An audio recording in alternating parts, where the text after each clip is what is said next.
युग अभियान टाइम्स की प्रस्तुति पॉडकास्ट विद भागेश में आप सभी दर्शकों का स्वागत है। वैष्णव किन्नर अखाड़ा के प्रमुख जगत गुरु पूज्य स्वामी हिमांगी सखी माँ आज हमारे इस पॉडकास्ट में उपस्थित है और कहे तो भारत के प्रथम किन्नर जगत गुरु और 5 भाषाओं में भगवत गीता का जो गान करते हैं और बहुत ही सौभाग्य है कि आज हमारे स्टूडियो में वो उपस्थित है। हम पहले स्वागत करेंगे। माँ खूब स्वागत है आपका पॉडकास्ट विद भागेश में। धन्य है हम आप पधारे। माँ आपके इस रूप की अगर बात करें, अर्धनारेश्वर जिसे कहते हैं, क्या कहेंगे इस रूप के बारे में? ये रूप सिर्फ हमारा नहीं है, ये रूप हमारा जो है आदि अनादि से चला आ रहा है।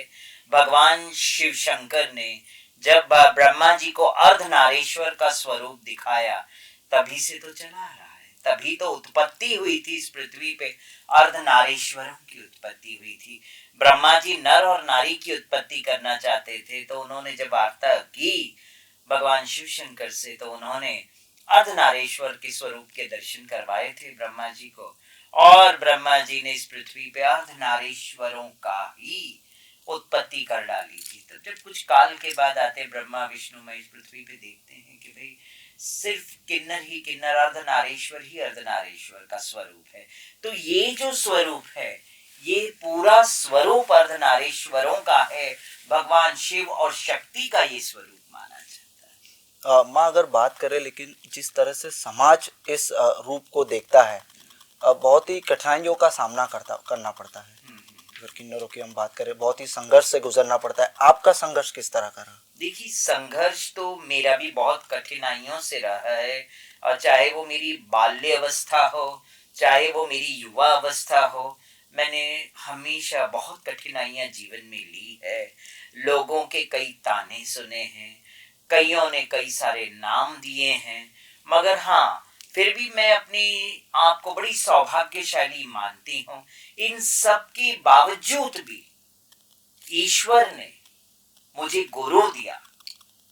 ब्रजभूमि वृंदावन में रही मैं, मुझे गुरु मिले, गुरु ने दीक्षा दी, शिक्षा दी, और आज मैं श्रीमद् भागवत का कथा का गान पूरे विश्व पटल पे करती हूँ।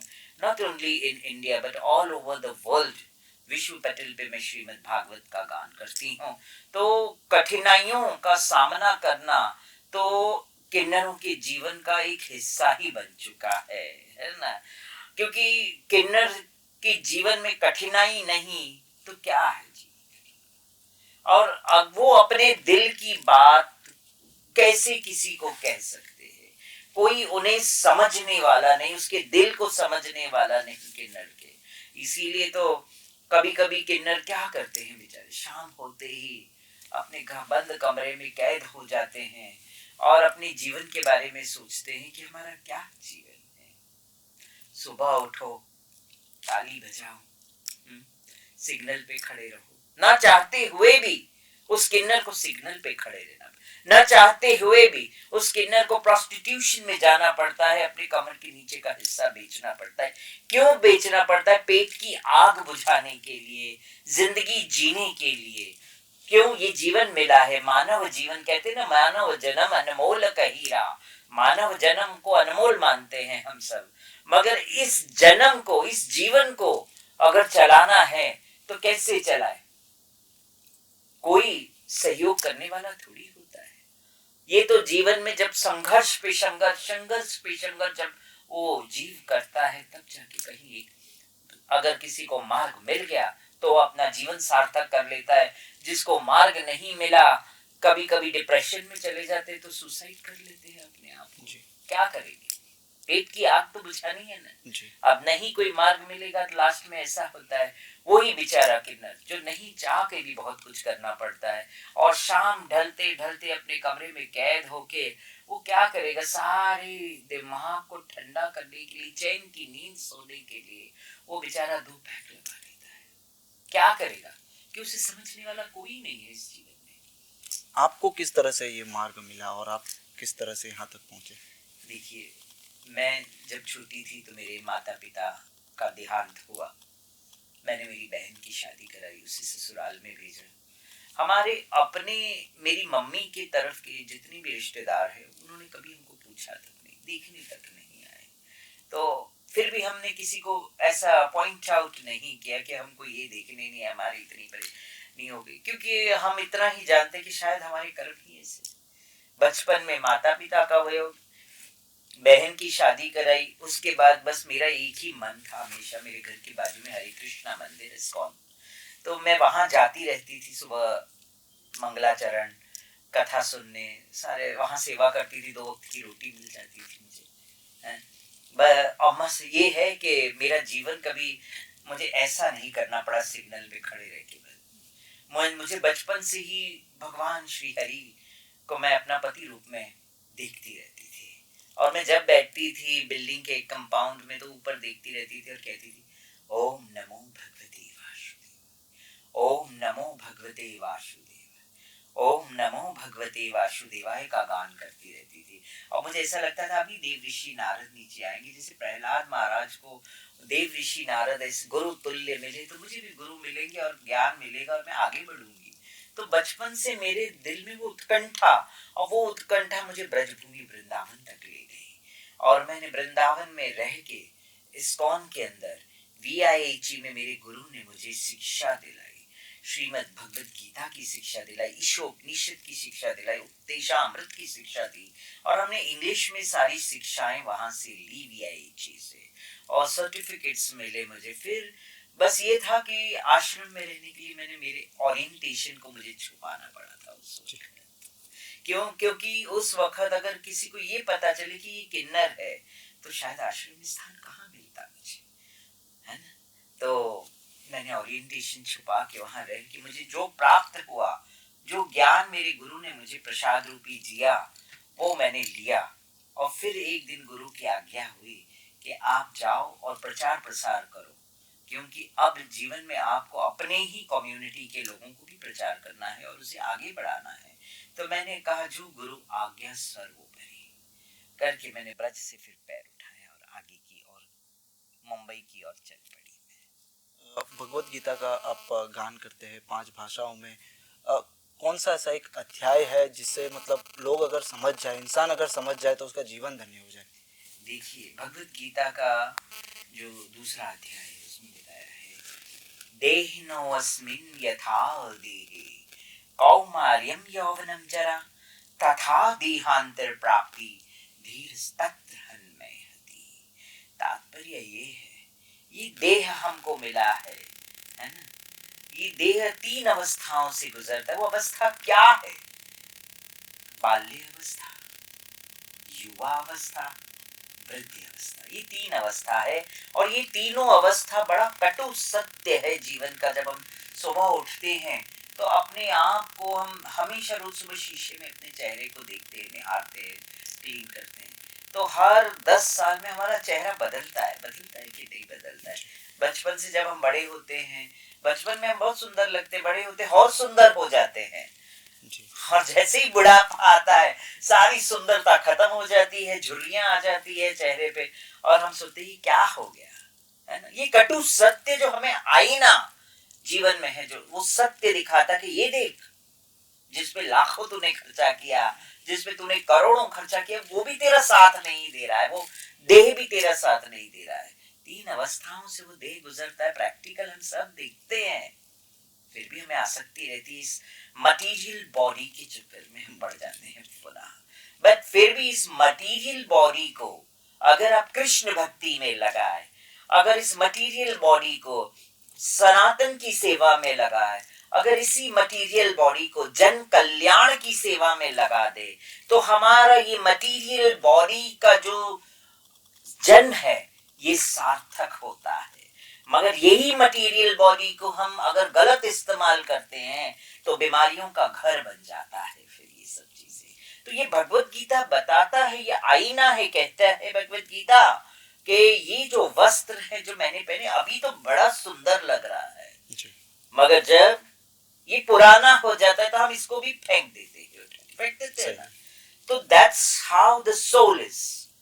जब सोल जो होती है, जो आत्मा होती है, जब उसके लिए वो बॉडी पुरानी हो जाती है ना, इस चक्षु से वो दिखता नहीं है, कानों से वो सुन नहीं पाता है, नेत्रों से देख, मुख से वो बोल नहीं पाता है ना, चल नहीं पाता है, तो उसे बड़ा कष्ट होता है उस देह पे। और फिर बाद में वो जब कष्टदायी देह होता है तो आत्मा उस घर में नहीं रहना चाहती, फिर आत्मा वो घर का, वो देह का, वो कपड़े का महात्याग करती है और आगे की ओर अग्रसर होती है वो आत्मा, और नवीन देह धारण करती है। मगर नवीन देह भी वही मिलता है जो आत्मा अंत समय में, जो चीज वो जीव सोचता है बुद्धि में, आत्मा आगे का मार्ग वही अपनाती है। अगर अंत समय में आपने हरि भजन किया, हरि को याद किया, हरे कृष्ण कृष्ण कृष्ण हरे हरे, हरे राम राम राम हरे हरे, अगर ईश्वर के नाम का भजन कर लिया, सुमिरण कर लिया मन ही मन, तो आप उसी के धाम को जाएंगे। अगर आपने अपने परिजनों का, परिवार का सुमिरण कर लिया, तो आप पुनः वापस उसी जन्म मरण के चक्रव्यूहों में फंसोगे। ये भगवत गीता सिखाता है, ये आत्मज्ञान है, ये ब्रह्म ज्ञान है।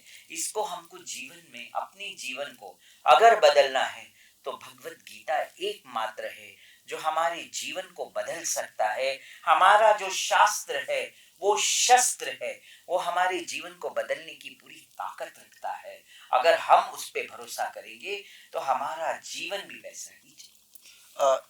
ये बात करी भक्ति की, बहुत समय ऐसा ही होता है जो 60 साल हो गए, 70 साल हो गए, वृद्धावस्था आ गई, तब हम हरि भक्ति करेंगे। जब युवान अवस्था होती है तब इंसान बहुत ही व्यस्त होता है, अपने परिवार में क्या खिलाए, क्या कामकाज करे, तो वो भक्ति नहीं कर पाता है। क्या संदेश देंगे उन युवाओं के लिए कि किस तरह से वो भक्ति? देखिए, मैं एक ही चीज कहूंगी, जब जागो तब सवेरा, जब जागो तब सवेरा। इंसान जब तक ठोकरें नहीं खाता है जीवन में, तब तक उसको भगवान की याद नहीं आती। याद आती है ईश्वर की कब याद आती है? जब वो बहुत कष्ट में आ जाता है, जब उसके पास धन नहीं रहता है, जब उसको ऐसा लगता है कहीं से कोई मेरे सपोर्ट में नहीं खड़ा है, कहीं वो फंस जाता है पुलिस केस, कोर्ट केस या किसी चीज में, तब बोलता है हे भगवान मुझे बचा ले, मैं तेरा नाम लूंगा। है ना, गर्भ में शिशु रहता है माँ के, तो वो माँ के गर्भ में शिशु उल्टा लटकता है। उल्टा होता है कि नहीं होता है? सर नीचे, पैर ऊपर, हाथ ऐसे जुड़े होते हैं, मगर वो उस 9 महीने तक वो ईश्वर को गुहार लगाता है अंदर बैठ के, क्योंकि जठ रागिनी उसको पकाती है, वो तपता है अंदर आत्मा, है ना। तो वो तपता है तो वो क्या करता है, वो कष्ट झेल रहा है गर्भ योनि के अंदर। ये योनि है, गर्भ क्या है? ये योनि है। इस योनि में बैठा हुआ वो तकलीफ लेता है, वो गुहार लगाता है, हे ईश्वर मुझे इस गर्भ योनि से तू बाहर निकाल, मैं बाहर निकल के सिर्फ तेरे नाम का सुमिरण करूंगा और कुछ नहीं करूंगा। मगर वो ही जीव जब पृथ्वी पे आता है तो सब कुछ भूल बैठता है और रोने लगता है। रोता क्यों है? वो भी बाल जो है, नवजात शिशु, वो इतना रोता क्यों है?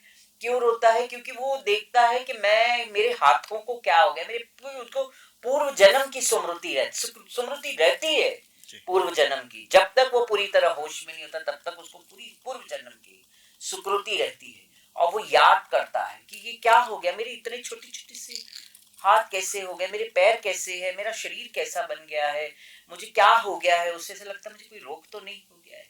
जब वो धीरे धीरे सब चीजें धीरे धीरे बड़ा होता है, वो सारी चीजें भूल बैठता है, तब उसको ऐसा लगता है कि यही मेरा परिवार है। वो पिछला सब भूल जाता है, तभी तो नहीं रोता है फिर बच्चा। थोड़ा सा बड़ा हो जाता है, साल 1.5 साल का, तो बच्चा नहीं रोता है फिर। क्यों? क्योंकि उसको ऐसा लगता है यही मेरा परिवार है। तो कैसे होता है? जब जागो तब सवेरा। मगर मैं युवा पीढ़ियों को यही कहती हूँ, और आज के जमाने में मैंने युवा पीढ़ियों को देखा है, बहुत नजदीक से देखा है। वो आज की डेट में जितनी भगवत भक्ति करते हैं, वो जितना सनातन के प्रति उनका रुझान है, और जितना वो भगवान श्री राम का नाम लेते हैं, कलयुग में कहते हैं सिर्फ हरि नाम आधारा, है ना, हरेर नाम एवं केवलम कलेव नास्तेव नास्तेव कर दिया।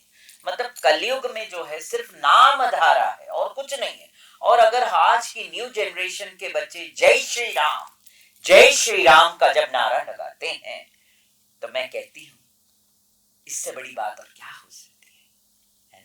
और इससे मैं कहती हूं हमारी वृद्ध अवस्था के भी लोग शिक्षा लेते हैं। कि भाई देखिए हमने जीवन में राम नाम तो नहीं लिया, मगर आज न्यू जनरेशन की पीढ़ियों को देखिए उनके अंदर भी उत्साह आता है और वो भी फिर राम नाम का जाप करने लगते हैं। मगर कैसे है, गृहस्थ आश्रम में भी रहो, भगवान ने हमें पूरा दिन और एक रात दिया है जी। 24 hours we have, with in 24 hours, 24 घंटे के अंदर हम 10 घंटा सोते हैं जी। रहा कितने, 14 घंटे, 14 आवर्स हैं। उस 14 आवर्स में भी हम अपना कार्य करते हैं, सब कुछ करते हैं। क्या उस 14 घंटे के अंदर हम ईश्वर के नाम के लिए क्या 5 मिनट नहीं निकाल सकते, क्या 10 मिनट नहीं निकाल?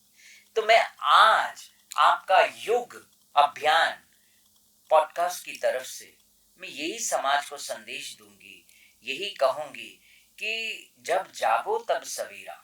अगर हमारी आज आंखें खुली है तो हमें आज ही से नाम सुमिरन कर लेना चाहिए। आपके सामने बैठी मैं किन्नर जब हरि नाम का गुण गाती हूँ और मैं यही कहती हूँ कि मैं तो अपने आप को मीरा के पच्चीनों पे चलती हूँ और यही कहती हूँ, ऐरी मैं तो प्रेम दीवानी, ऐरी मैं तो प्रेम दीवानी, मेरो दर्द न जाने कोई, मेरो दर्द न जाने कोई, जाने तो जाने मारो गिरधर गोपाल, दूसरों न कोई, जा को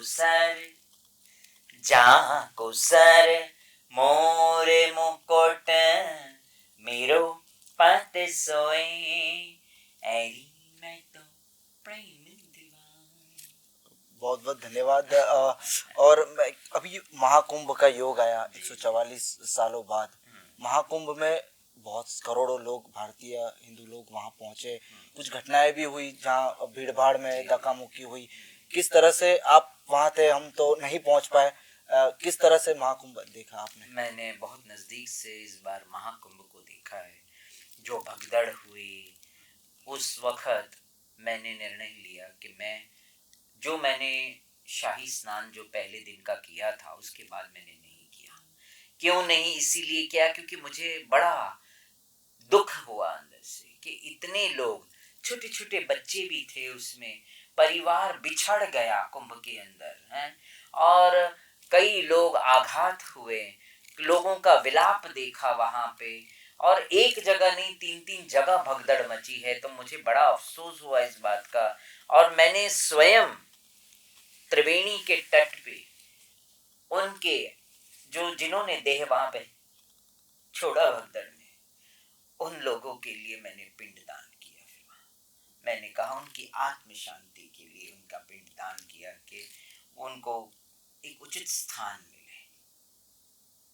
क्या कहूं मैं, बड़ा अफसोस है मुझे, ऐसा नहीं होना चाहिए। और मैं कहती हूँ समाज को भी थोड़ा कोऑपरेट करके चलना चाहिए। जब कुंभ जैसा इतना महापर्व आता है तो आप लोग अपने बच्चों को और सबको लेकर आते हो, तो आपको ये समझना चाहिए कि हम कुंभ जा रहे हैं, हम इतना भगदड़ ना करें, वहां पे इतना घाई नहीं करना चाहिए, जिससे हमें भी नुकसान होता है, खुद को भी आप नुकसान पहुंचाते हो, दूसरों को भी नुकसान पहुंचाते हो। इसीलिए हमें एक दूसरे को देख के चलना है, और कुंभ ही करना है तो हम हमारे घर में बैठ के भी ईश्वर का नाम ले लें तो अच्छा है। अपने बच्चों को, अपने परिवार को कष्ट दिलाने से तो अच्छा कुंभ ना जाए। किन्नर अखाड़ा के अध्यक्ष जगत गुरु हिमांगी सखी माँ जी, और बहुत ही अच्छी बातें उन्होंने कही, सनातन धर्म पे उन्होंने बातें कही, महाकुंभ के बारे में उन्होंने बातें कही, युवाओं को एक अच्छा मैसेज दिया। फिर से एक बार मैं बहुत बहुत धन्यवाद आपका करता हूँ। आप पधारे युग अभियान टाइम्स के इस स्टूडियो पे।